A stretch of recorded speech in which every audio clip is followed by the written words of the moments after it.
Trop souvent encore, le rôle de l'inspection est confondu avec celui des conseillers pédagogiques. Si leurs fonctions sont complémentaires, ils ne remplissent toutefois pas les mêmes missions.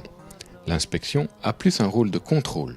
Notre objectif à nous, c'est d'examiner les cours, c'est-à-dire finalement de voir si ce que l'élève reçoit est véritablement adéquat par rapport au programme qui est donné. Il est clair que pour les enseignants, c'est toujours un moment un petit peu difficile à passer, une évaluation. Nous avons la possibilité d'aller en classe pour voir un petit peu sur le terrain comment les choses se font. Et en mettant tout cela ensemble, nous rencontrons ensuite l'enseignant pour faire le débriefing de sa leçon. Une fois qu'on a eu toutes les informations qu'il a pu nous fournir, eh bien, nous commençons à rédiger un rapport.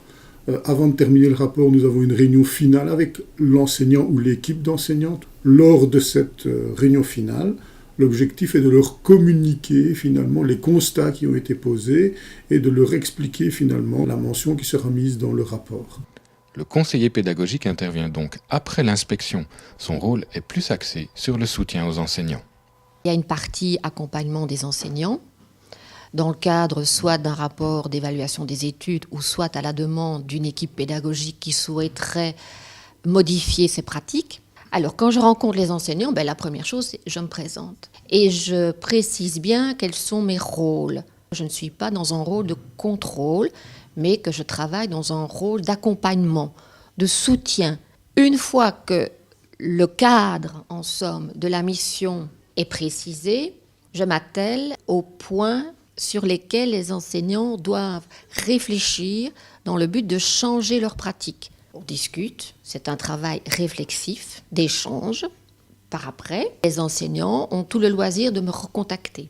Donc je peux à nouveau les rencontrer une deuxième, une troisième, une quatrième fois, mais c'est chaque fois à la demande du corps enseignant. Il est clair que inspection et conseiller pédagogique sont réellement deux métiers complémentaires.